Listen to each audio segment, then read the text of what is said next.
The Rules Committee will come to order. Today, we're considering two measures.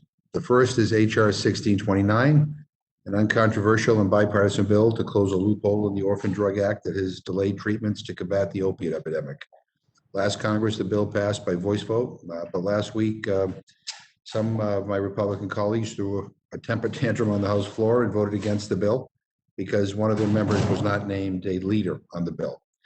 I think that's an example of pettiness, quite frankly, and it put politics before helping those dealing with addiction.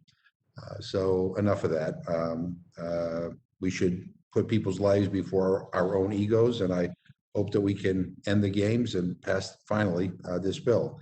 Second, we'll consider H.Res 275, a resolution that condemns the recent horrific shootings in Atlanta, Georgia. Since the start of this pandemic, nearly 1 in 3 Asian Americans has reported experiencing racial slurs or jokes. Hate and intolerance has no place in our country. We need to put this House on record as making it clear that anti-Asian sentiment and expressions of racism, xenophobia, and discrimination should not and will not be tolerated. Now I'm happy to turn to our ranking member for any comments he wishes to make. Thank you very much, Mr. Chairman. Mr. Chairman, today's hearing, as you said, covers 2 items. The first I'll discuss is H.Res 275, a resolution condemning the horrific shootings in Atlanta in March and reaffirming the House of Representatives' commitment to combating hate, bigotry, and violence against the Asian American and Pacific Islander community. Certainly, these are sentiments that all members share. All members condemn such violence, and all members condemn hate against Asian Americans and Pacific Islanders. I understand that the Republicans on the Oversight Committee have identified areas in this legislation that cause some concern, and I'm interested to hear their thoughts during today's proceedings. I am disappointed that this resolution did not receive committee consideration, even though the Oversight Committee held a markup of many other pieces of legislation just last week. When we circumvent the committee process, all too often the result is a more partisan product than is needed and a missed opportunity for the House of Representatives to speak with a unified voice.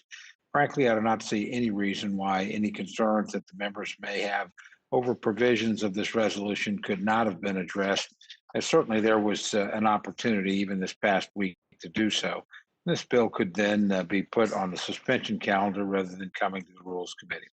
Our second item is the one that will be familiar to all members, H.R. 1629, the Fairness and Orphan Drug Exclusivity Act, which originally came to the floor last week, but failed to meet the 2/3 majority required to pass on suspension.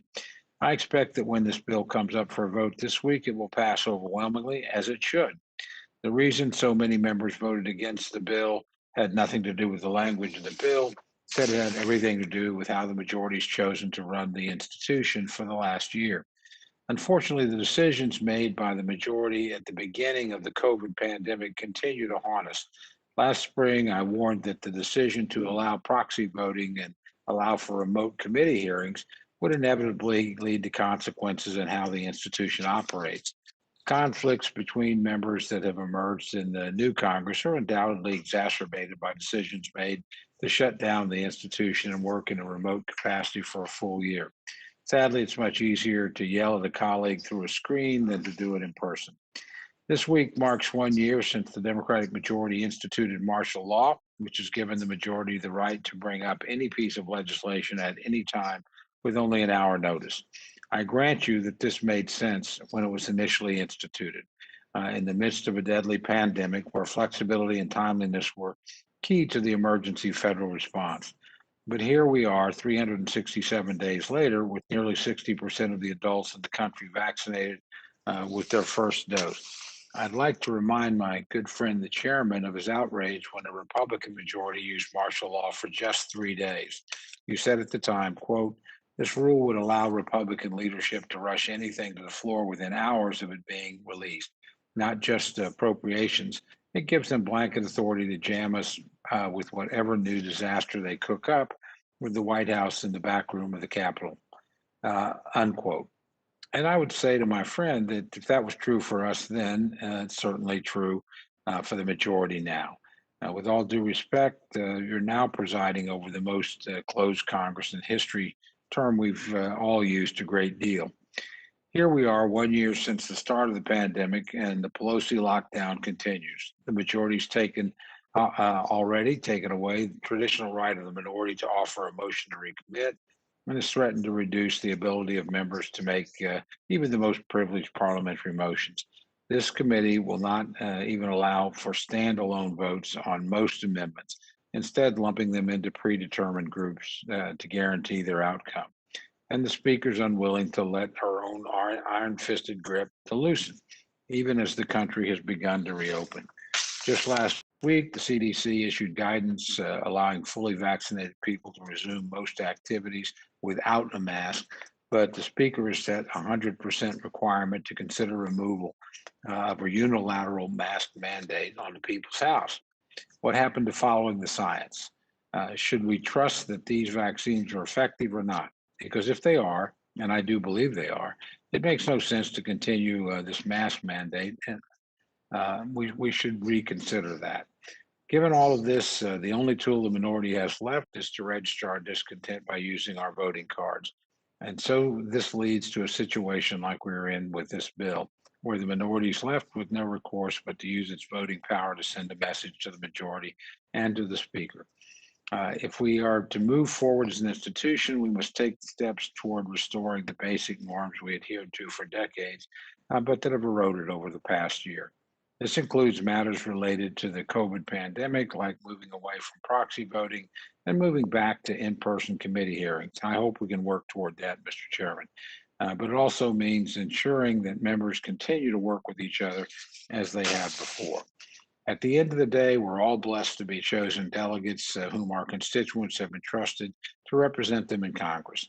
So long as any member is doing what they think best represents their district, we should continue to embrace them. Above all, we should continue to work together to make laws that will improve the lives of Americans. H.R. 1629 is one such bill, and I look forward to its quick passage. I'm hopeful we'll soon find ways to work together as we once did.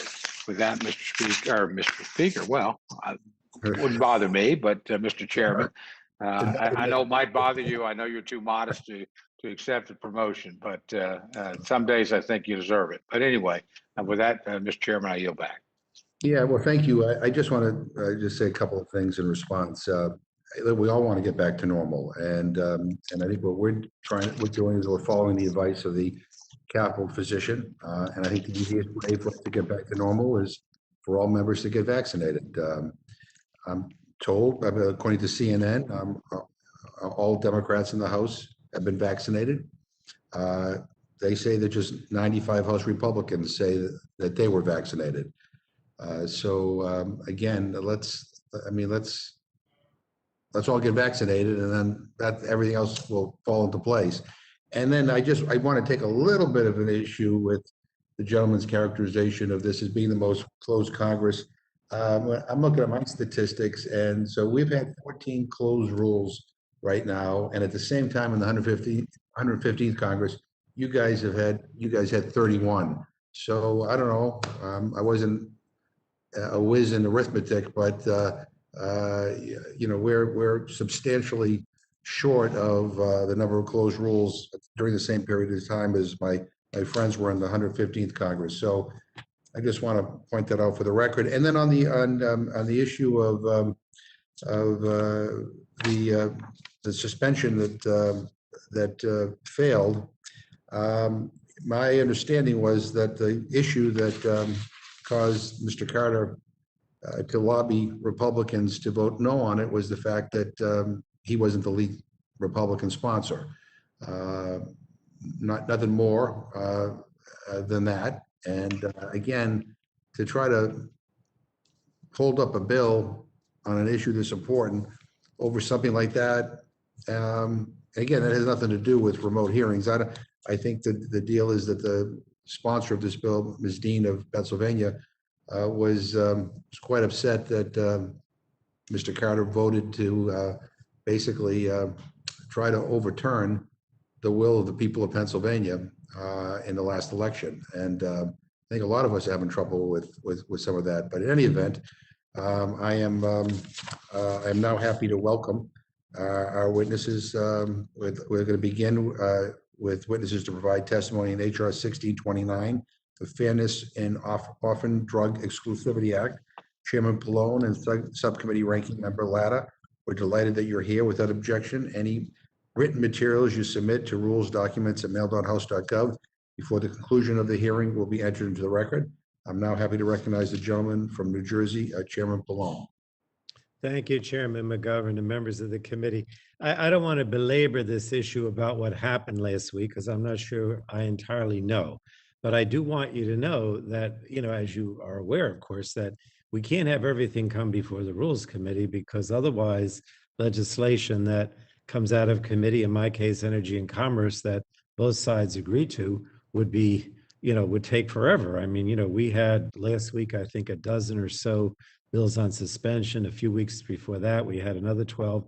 And so I just want you to understand that so there's no question about two things. One is that, the minority leader agreed with our majority leader to put this on the suspension calendar. Otherwise, it wouldn't have been on.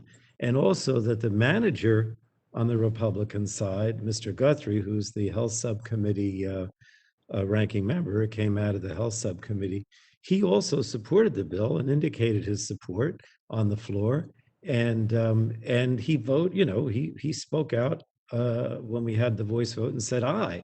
So I was very much taken aback when the minority leader and Mr. Guthrie subsequently called for a vote and then voted against it. So all I'm trying to say is, whatever the reason, I think you're right, Chairman, that this was about the sponsorship on the Republican side.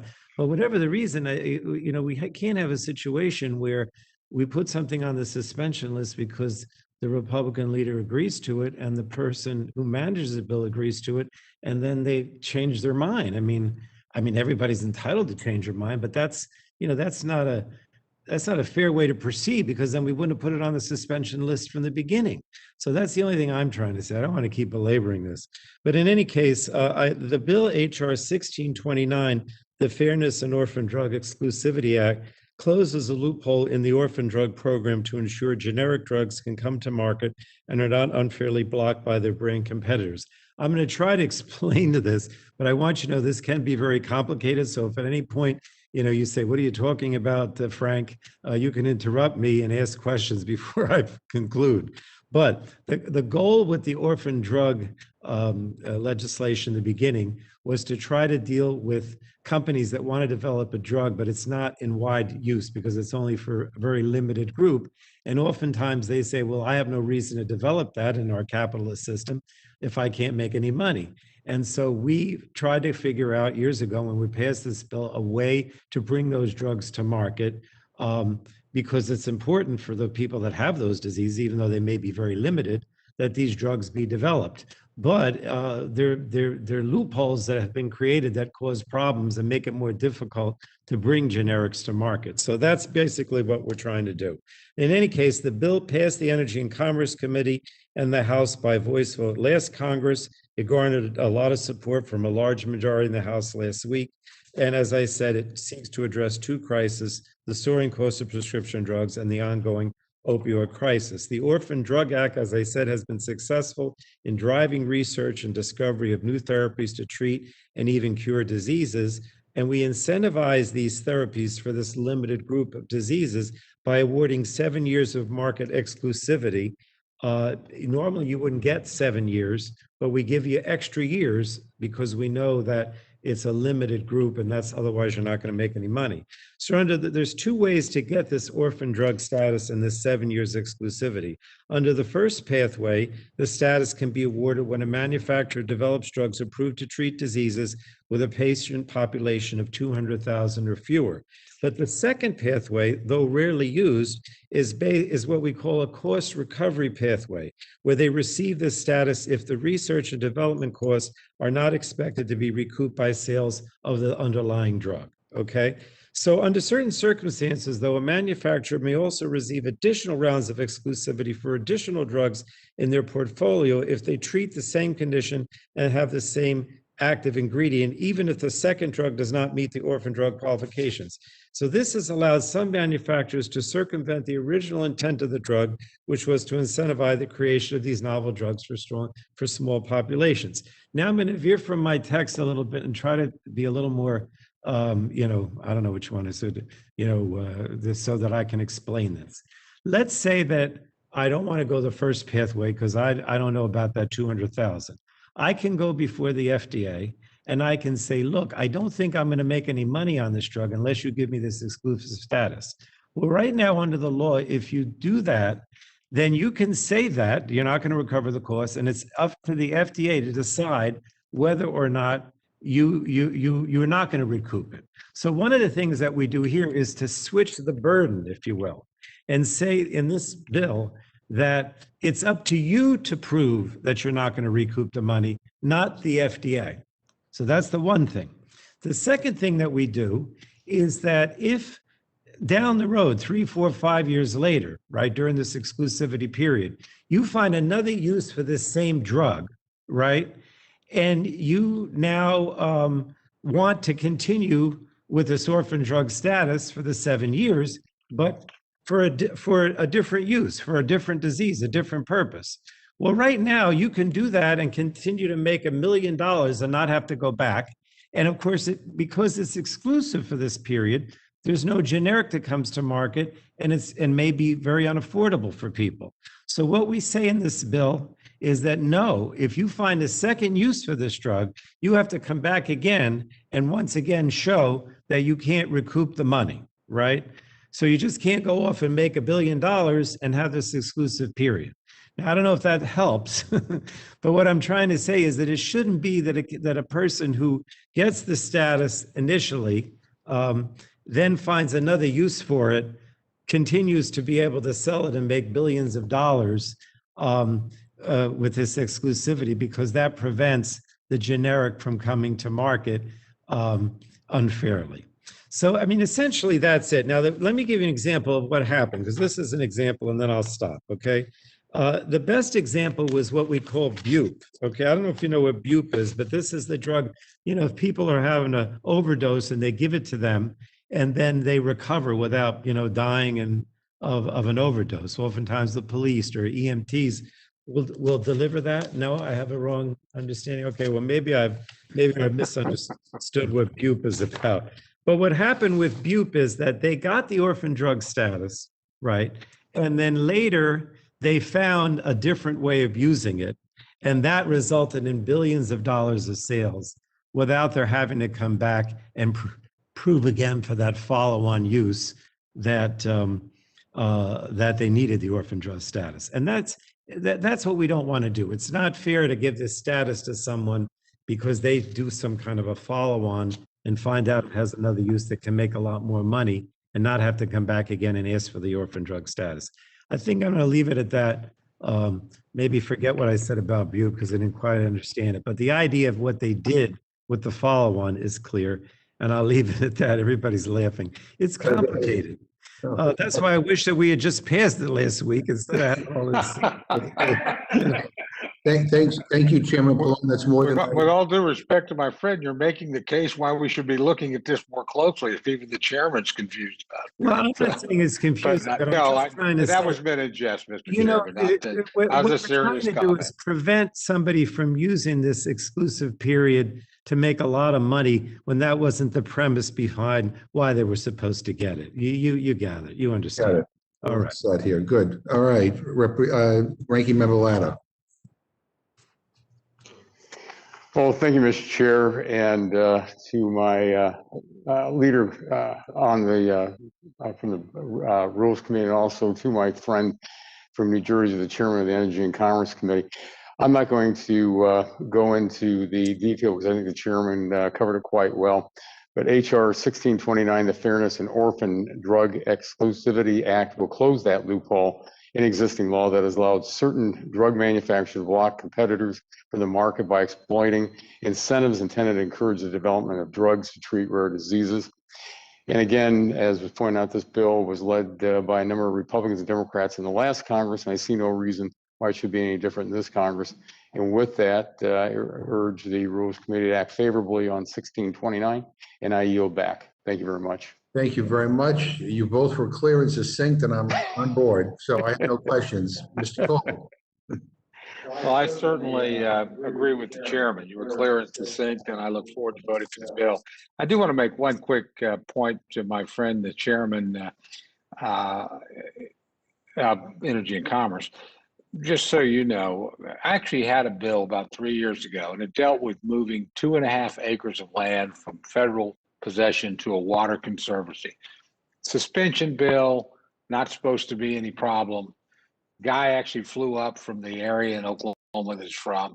And there was some, I don't even remember what it was. There was some difference of opinion over some totally unrelated item. And all my friends on the other side decided to vote no and took down my suspension bill. At least in this case, it actually had something to do with the bill. In my case, absolutely had nothing to do with the bill. And it took me about another 6 or 8 months to get this thing worked out again, get it back up and get it done. And I say that just simply with, sometimes people lose their temper. I recognize that on all sides. And I do think our current situation, and it's more pandemic related than anything else, probably exacerbates that. So maybe we ought to sit back and take a deep breath. But the legislation's good. It certainly is going to get enormous bipartisan support. And, hopefully we can avoid these kind of incidents going forward. But having been the victim of one, I know both sides do it. That's all I'm saying. I'm not saying, one side does and one side doesn't. But I've had this happen to my legislation before as well. So, again, I'm sympathetic to your remarks, but having been the victim, perhaps less sympathetic that it's somehow, doesn't occur on both sides, because it does. With that, Mr. Chairman, I have no questions. Look forward to supporting the legislation. Yield back. Thank you. Does anyone on the Democratic side have any questions?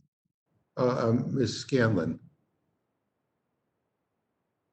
Yes, thank you, Chairman Pallone. I just wanted to clarify. My understanding on this bill is that it closes a loophole that could be used to block certain drugs, and that the issue arose in connection with buprenorphine, which, Yes. unlike Narcan, which can bring someone back Right. from I was wrong about that, and I apologize. I was just explaining to me that I was really talking about Narcan. Bupe is the one that is when people to treat people with addiction.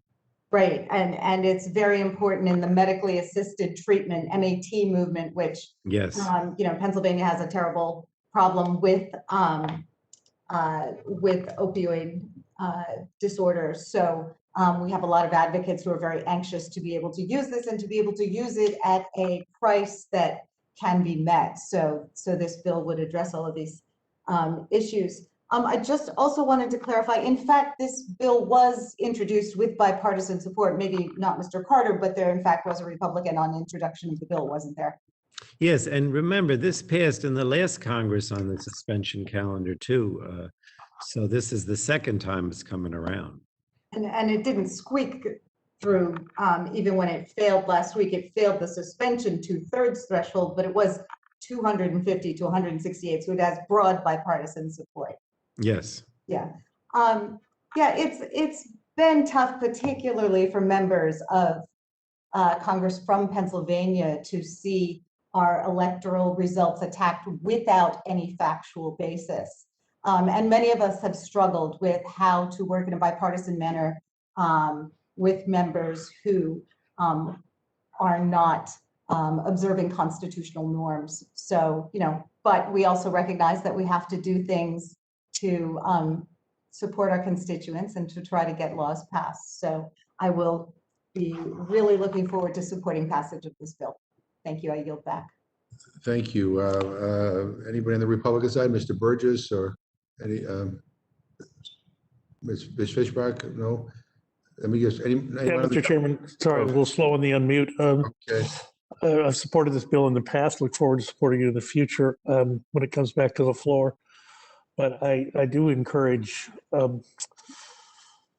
people need to talk to each other and not just freeze people out. This is not we're the people's house. We're supposed to be working together. And the fact that we're not is personally disconcerting to me.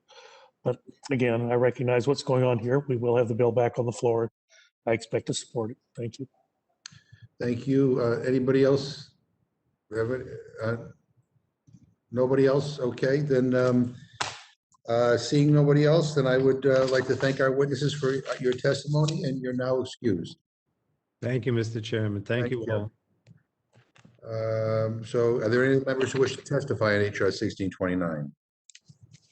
Seeing none, that closes the hearing on HR 1629.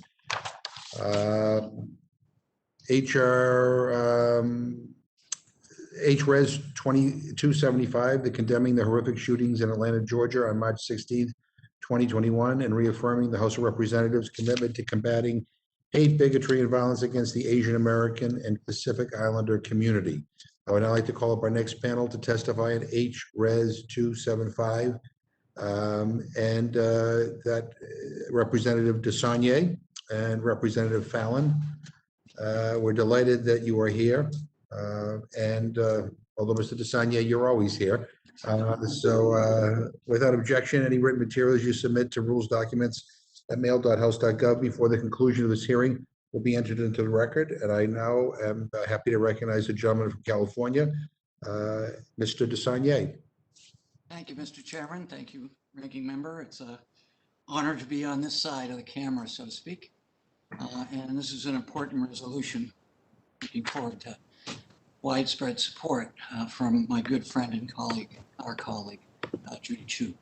Again, thank you, Chairman McGovern. Thank you, Ranking Member Cole, and members of the Rules Committee for the opportunity to testify on House Resolution 275. This resolution condemns the horrific shootings in Atlanta, Georgia on March 16. On that tragic day, a shooter murdered 8 Americans and injured 1 other in 3 separate shootings that took place at Asian-owned spas.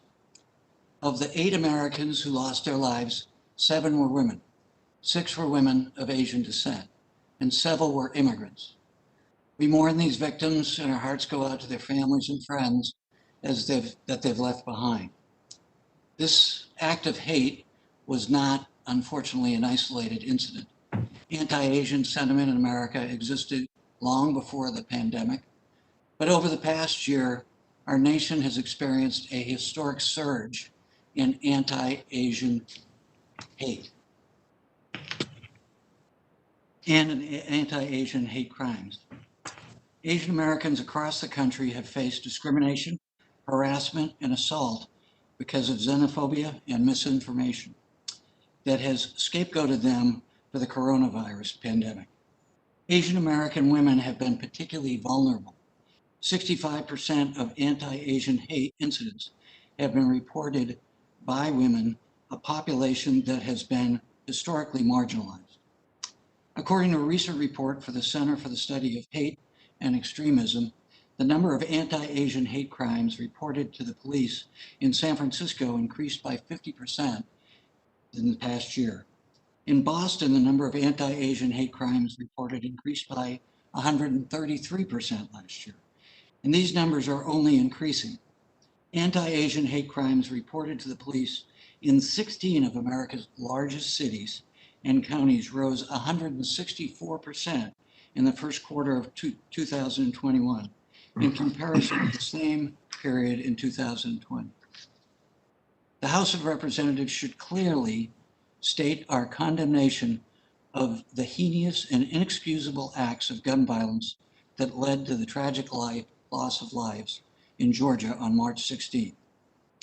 We have proudly passed the Bipartisan Background Checks Act and Enhanced Background Checks Act in the House this year, but we need to see these bills passed into law and more meaningful gun violence reforms to take guns out of the hands of people who are a danger to themselves and to others. Importantly, the House should also unequivocally disavow any racism or sexism that contributed to the targeting of Asian-owned businesses. This resolution honors the memory of the victims and the loved ones they leave behind. The healing process will be long and difficult for Asian Americans and Pacific Islanders and all communities impacted by these tragedies. Importantly, the resolution affirms the commitment of the federal government to combat hate, combat bigotry, in violence against Asian Americans and Pacific Islanders, and to prevent tragedies like this in the future. I look forward to answering any questions the committee may have. Thank you. Thank you very much. I know we recognize Representative Fallon. Mr. Chairman, thank you. I'm a native from Massachusetts, incidentally, Pittsfield. Oh, 20 years of my life. Yeah, that's great. I can tell by your accent. Yeah. Go Sox. It's an honor to testify before the committee. I would agree with my colleague that the killing of innocent people is always a tragedy. We all know that. We always have. On March 16th, 2021, the 8 souls were lost in Atlanta. And that's no different. It's an unconscionable act of senseless violence, and we grieve with the victims' families and their friends and their loved ones that have to cope with this tremendous loss. It's just beyond the pale. It's atrocious, and justice must prevail, and the perpetrator must be held to account for these murders. While our prayers are with the innocent victims, and this should be universally condemned, unfortunately, this resolution is selective. It comes to the floor under a rule when it was not even marked up at the committee level. If this issue was so important, members should have been allowed to offer amendments through the proper committee process, which might have softened some of perhaps could be construed as partisan nature of this resolution as it comes to the floor. But unfortunately, our friends across the aisle apparently it seems it smacks that perhaps this is not the intent to get universal support. If our friends across the aisle were really interested in condemning racial bias in an even-handed way, that they would not have constructed this resolution in the form it appears before us today. Instead, we should be voting on a much simpler statement opposing racial bias, but we're not. But here we are, and my remark will focus on the inherently biased structure of the resolution before us. This resolution dismisses the rule of law. Let me explain. It does this by assuming facts in an individual case that has yet to be proven. The case, the trial hasn't finished. The trial hasn't even begun yet. And there's no question that the shootings in Atlanta are horrific. But the motivation has yet to be determined under law. And there is evidence to the effect that these murders, and they're grotesque, but were motivated by something other than race. And while all illegal violence should be roundly condemned, it is inappropriate for the House of Representatives to opine on the facts of an individual case when those facts will be decided by an impaneled jury, and that jury will hear all the evidence. A jury should not be pressured into deciding the facts one way or the other based on political spin or partisan pressure directed by our chamber. One member of this House has already done great damage to the idea of due process under the law by publicly stating protesters should get more confrontational if the jury in another case declined to convict. Those irresponsible and inflammatory statements led the judge, in that case, the judge, not anybody in DC, to say to the defense lawyer that I'll give you that what the Congresswoman may have given somebody a means to appeal that may result in this whole trial being overturned. Do we really want to increase the likelihood of that happening in the case involving the Atlanta shooting? This resolution could set such a precedent. This is a reckless path to embark down for such an important legislative body. But this resolution does not just risk unhelpful courtroom drama, it also smacks of political theater. The partisan nature of this effort is being made clear by what was left on the cutting room floor. So do our House Democratic friends, why did they edit out the resolution addressing anti-Asian bias? House Democrats have left out the many ongoing and high-profile lawsuits filed by Asian Americans alleging anti-Asian discrimination in schools and university admissions policies. Why are House Democrats ignoring those allegations in this resolution? And what does this resolution include?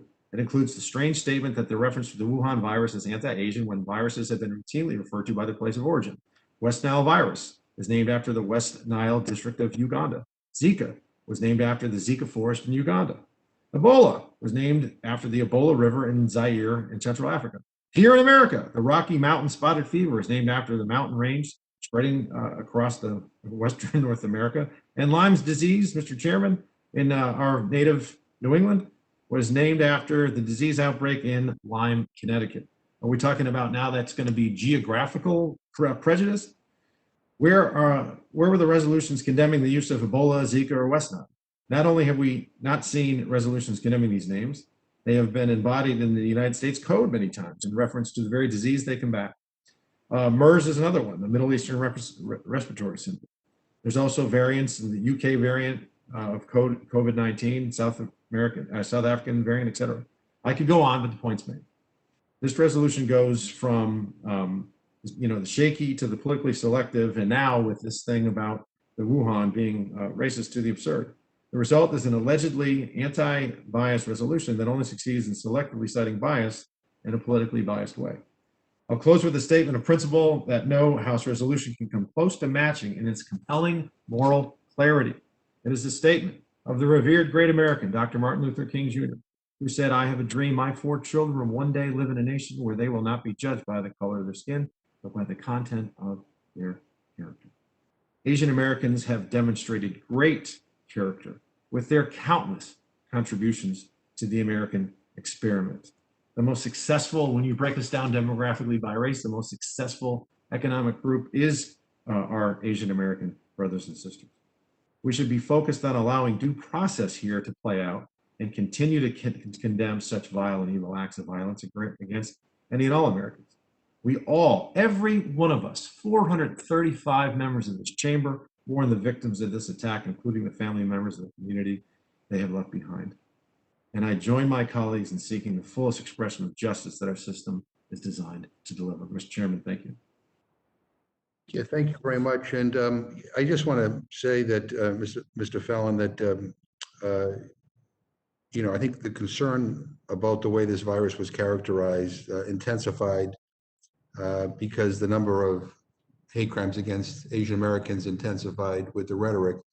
I don't think, I would hope you don't think referring to COVID-19 as Kung Flu is appropriate. Mr. Chairman, I think that's disgusting. Yeah, well, but that's in the bill. That's one of the references about how this virus was characterized. And in any event, I appreciate you being here, but I think this is a serious matter that we need to be clear on, and so I look forward to supporting this. Mr. Cole. Thank you very much, Mr. Chairman. I thank both of our witnesses, and I certainly join both of our witnesses and every member of this panel in condemning violence and discriminatory behavior of any kind. There's simply no place for it, and certainly what happened in Atlanta was a horrific act of violence, whether it was,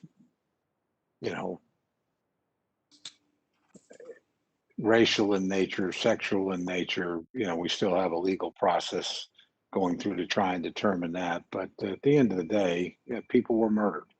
And that's never acceptable, whatever the reason is. So we can have our discussion about that. But again, I want to thank our witnesses and certainly our panel member, our fellow Rules Committee member, and look forward to further discussion on what's an important issue that ought to bring us together and never ever pull us apart. Thank you. And I thank my friend from Texas as well, because I think he made some important points for us to also consider.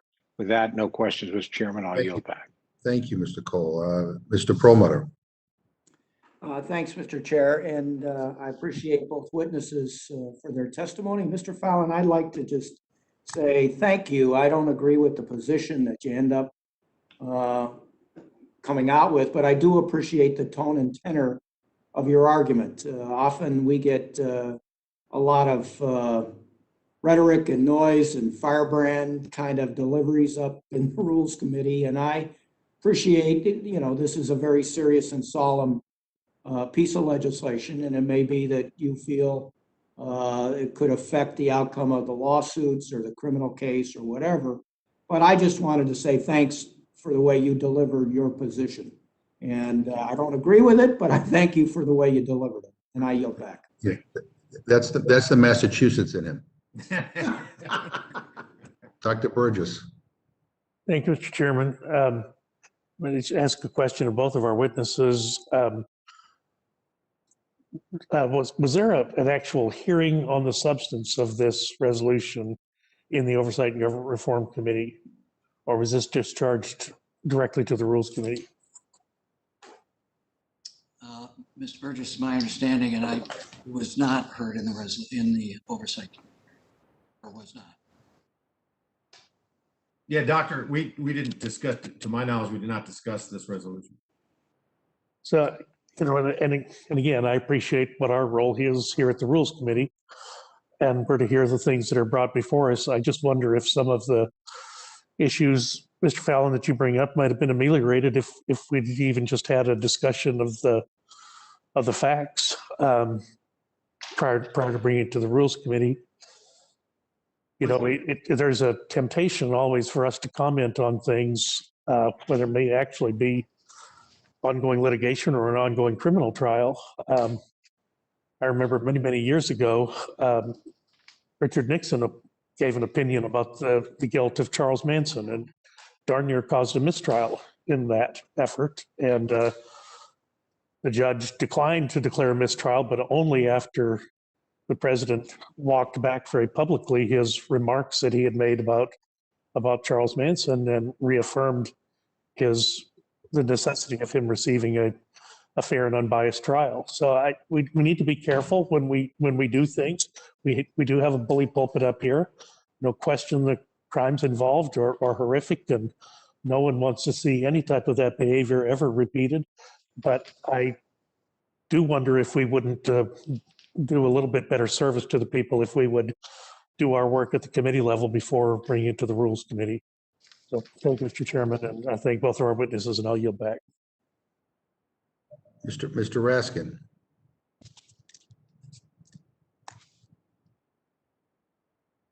Thank you, Mr. Chairman. I would speak strongly in favor of this resolution. The country is really engulfed in waves of anti-Asian violence. I've seen it in my state. We've seen it in media around the country where senior citizens who are Asian American have been the victims of terrible hate crimes in metros, on the streets, in Chinese restaurants. And this is something that's affecting communities all across the land. So I'm glad that we've got this resolution deploring the murder of eight people in Atlanta, Georgia, 7 of whom were women and 6 of whom were Asian American women. I appreciate the statement by our colleague from Massachusetts/Texas, but you know, there's nothing in the resolution which commits on the question of whether this is a hate crime, but it simply opposes any racism or sexism that fueled this mass murder that took place. And it's certainly taking place in a climate and an environment of anti-Asian bigotry and prejudice and violence. So I think it's altogether appropriate that we're doing it. Obviously, our resolution is not specific evidence in any case of any crime, nor is it itself a criminal prosecution or indictment or conviction. That would be an unlawful bill of attainder. It's simply a statement of congressional concern and sentiment about the climate of racism and violence that's taking place in the country right now. And I think that's altogether appropriate and consistent with lots of resolutions that I think everybody in this room has supported in the past. And there's no reason that we should somehow carve out an exception and not do it for the Asian American community. So I would just like to ask Mr. Desaulniers, given that so many public officials have spoken out, including in my state, our governor, who's a Republican governor, Governor Hogan, who's married to an Asian American woman. But given that a lot of public officials have spoken out forcefully against what's taking place, has this had a positive effect? And do you know whether there's actually been an improved public safety in Asian American communities, with people taking a strong stand against this kind of hostility. Thank you, Mr. Raskin. I can speak particularly for the San Francisco Bay Area, where I live, which we have a very large Asian population, very diverse. There has been great comments and public demonstrations with great partnerships by electeds and average citizens getting out and condemning what's happened and this bias in general. So yes, I think your comment is well taken. There has been a lot of outspoken criticism and consistent with what we've heard today from everybody on this committee. Okay, well, I appreciate that. And Mr. Chairman, thank you for bringing this forward, and I yield back to you. Thank you. Mr. Reschenthaler. Thank you, Mr. Chairman. I appreciate it. I'd associate my remarks with the ranking member, and I yield back. Thank you. Ms. Scanlon. Thank you. Yes, I very much support this bill moving forward, or this resolution. We have a significant Asian American Pacific population in my district, and folks were really shaken by the incident in Atlanta and the follow-up incidents that have been occurring. The really dramatic rise in anti-Asian hate and violence. So we clearly need to speak out more strongly. So thank you, and I yield back. Thank you. Ms. Fischbach. Mr. Chair, no questions at this time. I yield back. Thank you. Mr. Morelli. I have no questions, Mr. Chair. Mr. Dusanier, do you want to ask yourself anything? You sound like a therapist. No, as another native of Massachusetts, I don't want to talk to myself. Ms. Ross. Thank you, Mr. Chairman. Just briefly, I really want to thank Mr. Dusanier for bringing this forward. If there's any question that it's important for us to speak out as a Congress, let me tell you the reactions of the Asian American constituents I have in the Research Triangle of North Carolina. We have a vibrant and large API community, and in response to the horrific killings in Atlanta, there was a vigil with more than 200 people on the Saturday after the killings. And the week before that, the Constitutional Law and Civil Rights Subcommittee of the Judiciary Committee had more than 3 hours of hearings on API hate crimes. And it was so upsetting that I had to get up a couple times and get a tissue just because it was so moving to hear what had happened to people. And similar things have happened in my district. What was the most impactful to me, however, when I got home and went to that vigil, was how many of my constituents had watched what Congress had done for more than 3 hours in that Judiciary Committee, and how many people thanked me just for being a member of that committee and speaking out on their behalf. That shows the power of our influence, and it shows our obligation to stand up when something has happened to a community and been so hurtful, hateful, and wrong. And that's precisely what this resolution does. It's why I support it and why I commend the members for bringing it forward. I hope the entire House will vote in favor. And thank you, Mr. Chairman. I yield back. Thank you. And I want to recognize the newest member of our committee, Congressman Neguse. I admit that I'm a little uneasy about giving Congressman Perlmutter more power by upping our Colorado contingent. But in all seriousness, Joe has been trying to get people involved in the political process and make government a force for good since his college days. And he's new to the committee today, and he's not a new face to any of us. And because he's been working side by side with many of our members on important issues that we all care about. And so, Joe, welcome to our dysfunctional family. We lovingly refer to this as the Addams family. And I'm looking forward to working with you more closely on the Rules Committee. All of us are, and getting your perspective and insight on the bills we consider. But at this point, I'd like to yield to you if you have any questions. Well, thank you, Mr. Chairman. I have no particular questions regarding the legislation, but I will say I certainly support it and am very grateful that the legislation will be considered by the full House later this week. And of course, I'd be remiss if I didn't say that I'm very much looking forward to serving with all of you on this important committee and such a distinguished group of colleagues on both sides of the aisle. And of course, under your leadership, Chairman, I've long admired the bipartisan committee, if you will, that exists on the Rules Committee, as my predecessor, Governor Polis, implored me for years to join your distinguished ranks. And so I'm proud to be Ed Perlmutter's understudy on the Rules Committee and to serve with all of you. With that, I'll yield. Mr. Chairman, may I make a remark? Absolutely. Well, first of all, I want to welcome our friend to the committee. It is maybe not quite as dysfunctional as the chairman likes to say. Actually, I would say it's entirely too functional when you're on the wrong end of a 9-4 vote split. But it gets its work done, and that's in large measure due to our chairman. I must say, on our side, our assumption was you were being brought on as the adult supervision for Mr. Perlmutter. So we welcome you.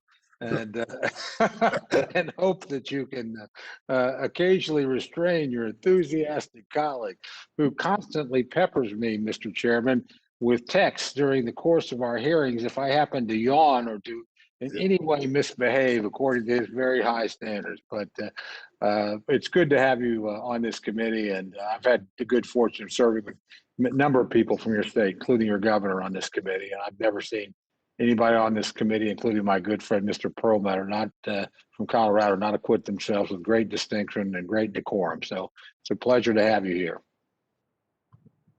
All right. Well, does any other member of the committee wish to ask a question? Seeing none, I want to thank our witnesses for their testimony, and you are now excused. Thank you, Mr. Chair. Thank you very much. I want to ask,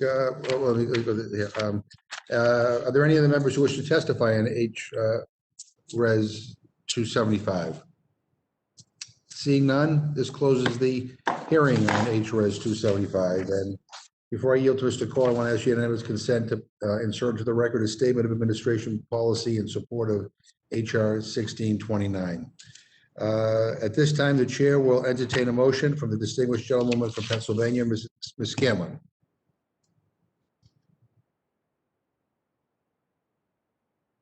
You're on mute. Yes, There you go. thank you. And just pulling up the very long motion.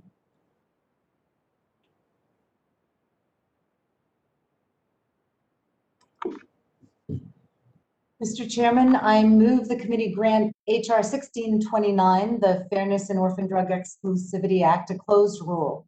The rule provides 1 hour of debate equally divided and controlled by the chair and ranking minority member of the Committee on Energy and Commerce or their designees. The rule waives all points of order against consideration of the bill. The rule provides that the bill shall be considered as read. The rule waives all points of order against provisions in the bill. The rule provides one motion to recommit. The rule provides for consideration of H.Res. 275 condemning the horrific shootings in Atlanta, Georgia on March 16, 2021, and reaffirming the House of Representatives' commitment to combating hate, bigotry, and violence against the Asian American and Pacific Islander community under a closed rule. The rule provides 1 hour of debate equally divided and controlled by the chair and ranking minority member of the Committee on Oversight and Reform. The rule waives all points of order against consideration of the resolution. The rule provides that the resolution shall be considered as read. The rule provides that House Resolution 398 is hereby adopted. The rule provides that House Resolution 188 agreed to March 8, 2021, as amended by H.Res. 330 agreed to April 20, 2021, is amended by striking May 2021 each place it appears and inserting in each instance July 1, 2021. Finally, the rule provides that at any time through the legislative day of Thursday, May 20, 2021, the Speaker may entertain motions offered by the Majority Leader or a designee that the House suspend the rules with respect to multiple measures that were the object of motions to suspend the rules on the legislative days of May 17th or 18th, 2021, on which the yeas and nays were ordered and further proceedings postponed. The chair shall put the question on any such motion without debate or intervening motion and the ordering of the yeas and nays on postponed motions to suspend the rules with respect to such measures is vacated. I yield back. You heard the motion from the gentleman from Pennsylvania. Any discussion or amendment? Mr. Cole? Thank you very much, Mr. Chairman. Mr. Chairman, just, and I'll try to move through these as quickly as I can. We just have a series of amendments, and to be just to notify the committee ahead of time. They really don't relate to the substance of the two measures that we heard today. We don't have objections to those. This really relates to the continuing now year-long exercise of authority under martial law by the Speaker. So, Mr. Chairman, I move that the committee strike from the rule the sections amending H.Res 188, except for those pertaining to the Speaker's approval of the journal, adjournment authority, and the Speaker's authority to appoint members to perform the duties of the chair. Mr. Chairman, we've officially hit the one-year mark with the Speaker maintaining continuous martial law authority over the House. While I concede many of these provisions made sense in the throes of the COVID-19 pandemic last spring and into the summer, when flexibility may have been necessary to rapidly and safely pass provisions related to the pandemic and recovery, this is clearly no longer the case. The country's turned the corner with regards to the pandemic, and the CDC has advised that vaccinated people no longer need to wear a mask. At some point, the Democratic majority needs to trust the Biden administration and their own science. My amendment will still keep intact the typical provisions necessary for a long recess, while also allowing the House to return to regular order. This amendment does not prevent remote hearings and proxy voting from continuing for those who continue to have COVID concerns, but rather ensures the Speaker can no longer continue to trample on minority protection. Mr. Chairman, over the past few months, we've proven we do not need the same day authority, suspensions on special days, or the tolling of days for resolutions of inquiry and instructing conference committees. Speaker should relinquish these provisions for the good of the institution. For that reason, I urge the adoption of my amendment. You heard the gentleman's amendment. Any discussion or comments? Hearing none, the vote is on the Cole amendment. All those in favor say aye. Aye. Aye. Opposed, no. No. No. The noes have it. Mr. Chairman, on that, I request a recorded vote. Recorded vote has been requested. Clerk will call the roll. Mrs. Torres, Mr. Perlmutter, No. Mr. Perlmutter, no. Mr. Raskin, No. Mr. Raskin, Raskin is no. We need to see you. Sorry. I thought you had me. Can you see me now? No. Wait, There he is. okay, Yes. there we Mr. go. Raskin, Raskin is no. Mr. Raskin, no. Miss Scanlon, No. Miss Scanlon, no. Mr. Morelli, Morelli is no. Mr. Morelli, no. Mr. DeSaulnier, No. Mr. DeSaulnier, no. Miss Ross, No. Miss Roth, no. Mr. Neguse, No. Mr. Neguse, no. Mr. Cole, Aye. Mr. Cole, aye. Mr. Burgess, Votes aye. Mr. Burgess, aye. Mr. Reschenthaler, Aye. Mr. Reschenthaler, aye. Mrs. Fishbach, Aye. Mrs. Fishbach, aye. Mr. Chairman, No. Mr. Chairman, no. Clerk report the total. 4 yeas, 8 nays. Amendment is not agreed to. Further amendments. Mr. Cole? Mr. Chairman, Yes. I have an amendment. I move that the committee add language to the resolution that would eliminate the tolling of days for the resolutions of inquiry. This is an issue we've talked about, obviously, over the last several weeks. It's unfortunate, I think, that the previous motions have been rejected.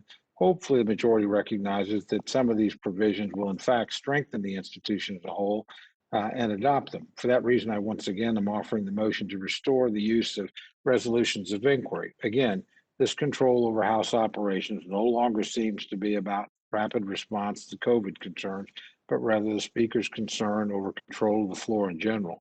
As we approach a 3-week recess, or the Democratic majority's begun calling them committee work weeks, continuing to hamstring a tool of the committees while they have the authority to act and work remotely during research, really, I think, only does disservice to the institution. So I would hope that we could make that change and allow ourselves to reclaim that power. You heard the gentleman's amendment. Any discussion? If not, the vote is on the Cole amendment. All those in favor say aye. Aye. Opposed, no. No. No. Noes have it. On that, Mr. Chairman, I would request a recorded vote. Recorded vote has been requested. Clerk will call the roll.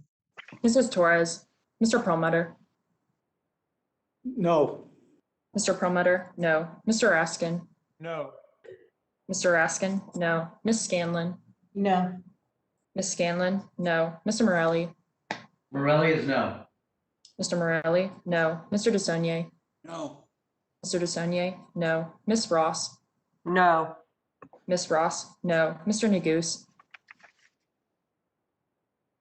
No. Mr. Neguse, no. Mr. Cole, Aye. Mr. Cole, aye. Mr. Burgess, Votes aye. Mr. Burgess, aye. Mr. Reschenthaler, Aye. Mr. Reschenthaler, aye. Mrs. Fishbach, Aye. Mrs. Fishbach, aye. Mr. Chairman, No. Mr. Chairman, no. Clerk report the total. 4 yeas, 8 nays. Amendment is not agreed to. Further amendments. I have one last amendment, Mr. Chairman, if I may. Mr. Cole. Thank you very much, Mr. Chairman. I move that the committee strike section amending H.Res 188, which extends martial law. Mr. Chairman, I actually have a long statement here of an exact quote from you that I won't bother to read back to you because you'll be very familiar with I'm it. sure it's very eloquent, though. It is quite eloquent. Well, maybe I should go ahead and read it back to you and remind you of how eloquent you were in opposition to martial law that lasted for 3 days, as opposed to now well over a year. And I think the outrage just brims forward with great vim and verve. But again, I'll spare you quoting your own words at you. But it's been a long time. And I think inappropriate at this point to continue to operate under this. So I think some of the tension that we feel, certainly not all of it, is partly attributable to you have to let the institution, as I know you believe, breathe a little bit. And again, we have the ability to do that a little bit more now, and I think we're not exercising it. Certainly, I don't see the need for martial law under current circumstances. So with that, I almost made you speaker again, Mr. Chairman, because I think I'd do better under you. I really do. But regardless of that, I hope you'll consider the amendment and get rid of martial law.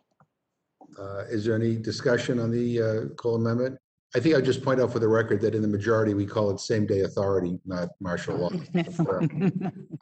Anyway, I want to make that clear for the record. You referred to it as martial law when you were in the minority. It's right. Well, no, I'm in the majority. I thought the best thing to do would just be follow my chairman's example as closely as I can. Anyway, the vote is on the Cole amendment. All those in favor say aye. Aye. Opposed, no. No. Share the There notes. wasn't much enthusiasm in that no, Mr. Chairman. So we'll be asking for a recorded vote. A recorded vote has been requested. Clerk will call the roll. Mrs. Torres, Mr. Perlmutter, No. Mr. Perlmutter, no. Mr. Raskin, No. Mr. Raskin, no. Ms. Scanlon, No. Ms. Scanlon, no. Mr. Morelli, Morelli is no. Mr. Morelli, no. Mr. DeSaulnier, No. Mr. DeSaulnier, no. Ms. Ross, No. Ms. Ross, no. Mr. Neguse, No. Mr. Neguse, no. Mr. Cole, Aye. Mr. Cole, aye. Mr. Burgess, Aye. Mr. Burgess, aye. Mr. Reschenthaler, Aye. Mr. Reschenthaler, aye. Mrs. Fishbach, Aye. Mrs. Fishbach, aye. Mr. Chairman, No.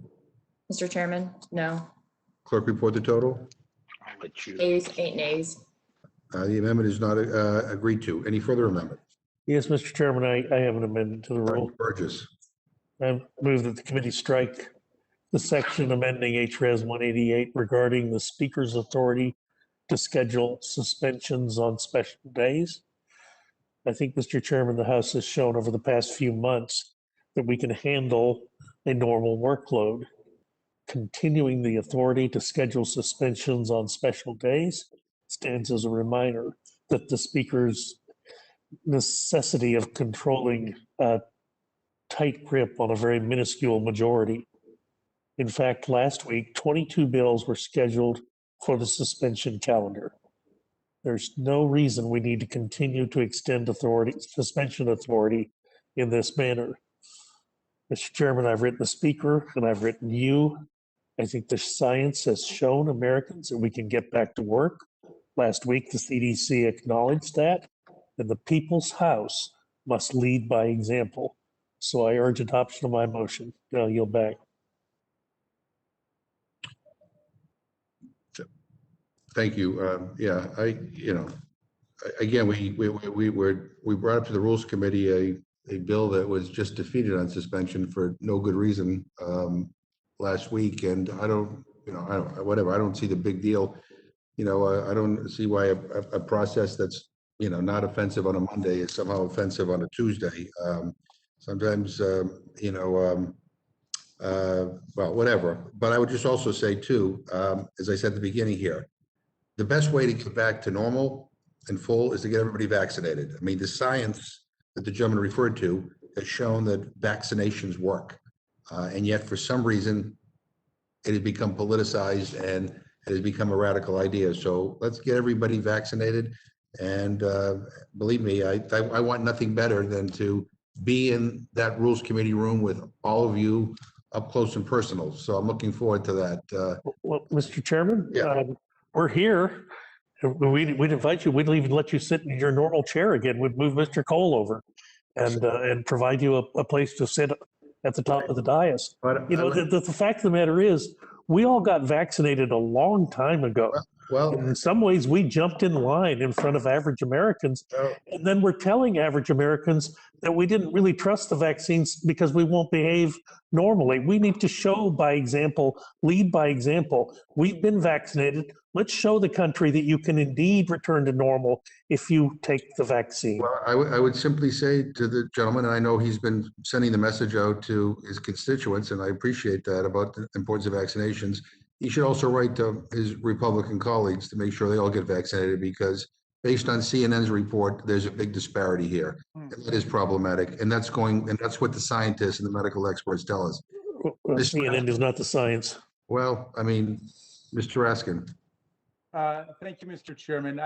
I just want to echo what you're saying, and you're making a really important point that's not a rhetorical point. When our distinguished colleague says that, that we were able to get vaccines before average Americans, I don't really accept the terminology. I'd hope we're average Americans too. I don't think we're above average. I don't think we're below average. I think we're average Americans. But in any event, I agree with him when he says we should lead by example. And leading by example is when it's your turn to get the vaccine, get the vaccine. And as the chairman's saying, 100% of the people in the majority have gotten the vaccine. And the numbers are like half of that on the minority side. So if we're going to follow the science, let's start by following the science, by getting the vaccine, and then we can get back to work. But the idea of not getting the vaccine and pointing the finger at Chairman McGovern or Speaker Pelosi is just absurd. It's preposterous. So I would hope that the distinguished gentleman would go to his colleagues and urge all of them to get the vaccine and not to participate in whatever anti-scientific propaganda or undertow is out there. And then let's get Congress back to work, but at least spare us the lectures in the meantime. I yield back to you, Mr. Chairman. All right. The vote now is on the. Mr. Chairman, can I just say something very quickly? Absolutely, Mr. Cole. Thank you very much. I just want to assure you, I am not sitting in your place. Your chair is right here. I would never presume to sit where the chairman should sit. So just wanted to get that clear on the record. Didn't want you to have any offense, Mr. Chairman. Oh, I'd be honored if you sat in my chair, to be honest with you. So maybe someday, but the numbers will be different. Yeah. All right. So now the vote is on the Burgess Amendment. All those in favor say aye. Aye. Opposed, no. No. Be the chair, the noes have it. Mr. Chairman, I agree with Mr. Cole. That was half-hearted, and I'm going to ask for a recorded vote. A recorded vote has been requested. The clerk will call the roll. Mrs. Torres, Mr. Perlmutter, No. Mr. Perlmutter, no. Mr. Raskin, No. Mr. Raskin? No. Ms. Scanlon? No. Ms. Scanlon? No. Mr. Morelli? Morelli's no. Mr. Morelli? No. Mr. DeSaulnier? No. Mr. DeSaulnier? No. Ms. Ross? No. Ms. Ross? No. Mr. Neguse? No. Mr. Neguse? No. Mr. Cole? Aye. Mr. Cole? Aye. Mr. Burgess? Votes aye. Mr. Burgess? Aye. Mr. Reschenthaler? Aye. Mr. Reschenthaler? Aye. Mrs. Fishbach? Aye. Mrs. Fishbach? Aye. Mr. Chairman? No. Mr. Chairman? No. Clerk, report the total. 4 yeas, 8 nays. Amendment is not agreed to. Further amendments. Mr. Chairman, I have an amendment to the rule. Mr. Rushton, Reschenthaler. can't Yes, wait. Mr. Chairman. All right. Yeah, you can't wait. Well, before I get into it, I just want to welcome Joe to the committee and my own self-interest. I just see the chances of me getting invited to Colorado have gone up twofold. So I'm just going to have another member from Colorado. Looking forward to coming out. With that, Mr. Chairman, I move the committee add language to the resolution that would eliminate the tolling of days for Section 7 of the War Powers Resolution. Mr. Chairman, once again, the House is abdicating our Article 1 authority. While you and I agree that the War Powers Resolution definitely needs reformed, closing off opportunities for all members on the fundamental issue of war is inappropriate. The House demonstrated it can handle a full legislative workload, even with proxy voting, and my amendment will not have a significant impact on the House's ability to operate on the floor. Mr. Chairman, the American people are returning to work, and we in Congress should do the same. So with that, I urge adoption of my motion, and I yield back my time. Yeah. I thank the gentleman for his amendment, and we are working to reform the War Powers Resolution. As somebody who has been very concerned about Congress abrogating its constitutional responsibilities, I take the gentleman's amendment very seriously. However, I would say that if the reason arose where we where it was appropriate to bring up the War Powers Resolution related item, believe me, I would move heaven and earth to do that, because I've seen what happens when Congress takes a back seat, and I'm working with Mr. Cole and others. But at this point, I would urge a no vote. And any other discussion on this amendment? Hearing none, the vote is on the Rushenthaler amendment. All those in favor say aye.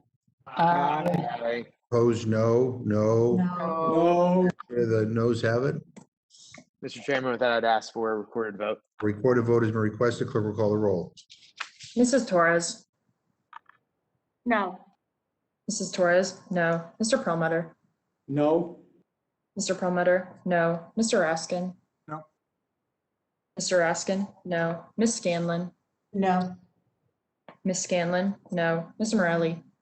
Morelli's no. Mr. Morelli? No. Mr. DeSaulnier? No. Mr. DeSaulnier? No. Ms. Ross? No. Ms. Ross? No. Mr. Neguse? No. Mr. Neguse? No. Mr. Cole? Aye. Mr. Cole? Aye. Mr. Burgess? Votes aye. Mr. Burgess? Aye. Mr. Reschenthaler? Aye. Mr. Reschenthaler? Aye. Mrs. Fishbach? Aye. Mrs. Fishbach? Aye. Mr. Chairman? No. Mr. Chairman? No. Clerk report the total. 4 yeas, 9 nays. Amendment is not agreed to. Further amendments. Mr. Chair, I have an amendment. Ms. Fishbach. Mr. Chair, I have an amendment to the rule. I move that the committee add language to the resolution that would eliminate the tolling of days. It's Clause 7C, Subdivision 1 of Rule 12, I believe it is. No, 22, excuse me, regarding instructing conference committees. Mr. Chair, I present to you another absurd authority the Speaker has imposed for no reason other than to maintain control over the House floor. Just like the resolutions of inquiry, this rule is intended to prevent tolling of days for members of the House to instruct members of a conference committee on the House floor. However, there are no concurrent conference committees in operation. This is a completely unnecessary lockdown that continues to disservice the institution. Ultimately, just because the Speaker can assert such authority at this time does not mean she should. After a year, let's look at finding ways to return to normalcy, and I urge the adoption of my amendment. You heard the gentlelady's amendment. Any discussion? Hearing none, the vote is on the Fishbach amendment. All those in favor say aye. Aye. Aye.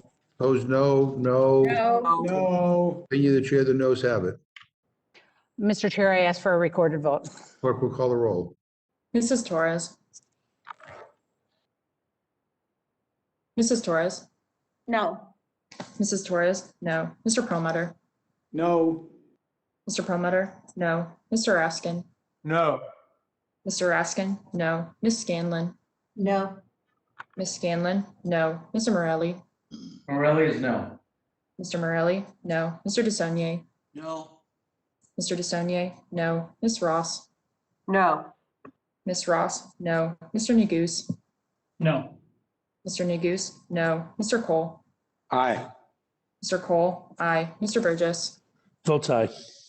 Mr. Burgess, aye. Mr. Reschenthaler. Aye.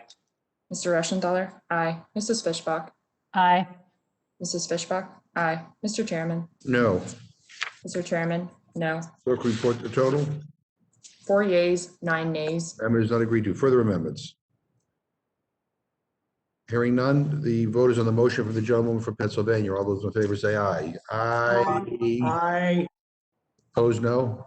No. Opinion of the chair, the ayes have it. Mr. Chair, on that, we would request a recorded vote. Recorded vote has been requested. Clerk will call the roll. Mrs. Torres. Aye. Mrs. Torres, aye. Mr. Perlmutter. Aye. Mr. Perlmutter, aye. Mr. Raskin. Aye. Mr. Raskin, aye. Ms. Scanlon. Aye. Ms. Scanlon, aye. Mr. Morelli. Morelli is aye. Mr. Morelli, aye. Mr. DeSaulnier. Aye. Mr. DeSaulnier, aye. Ms. Ross. Aye. Ms. Ross, aye. Mr. Neguse. Mr. Neguse. Aye. Mr. Neguse, aye. Mr. Cole. No. Mr. Cole, no. Mr. Burgess. No. Mr. Burgess, no. Mr. Reschenthaler. No. Mr. Reschenthaler, no. Mrs. Fishbach. No. Mrs. Fishbach, no. Mr. Chairman. Aye. Mr. Chairman, aye. Clerk report the total. 9 yeas, 4 nays. The motion is agreed to, and Ms. Scanlon will handle it for the majority. And Mrs. Fishbach will handle it for the Republicans. But before we go, Mr. Chairman, I have something to present you we thought you would enjoy. This is a happy birthday cake for the first year of martial law. So we hope we only have to do this one time, but we thought we ought to mark the occasion. Well, we all love dessert, so I And appreciate it's actually a very good cake. Kelly did this cake, so. No, you didn't? No? Oh, well, it's good. Well, we only ordered the very best for our chairman, so we will personally deliver this to you. Well, you guys have the first piece, and then I'll wait, and then I'll see whether I'm second. Well, you can invite your other members up here and they could, if you need a taster, it doesn't need to be one of my guys. I only have 3. All right, well, that is, without objection, the committee is adjourned.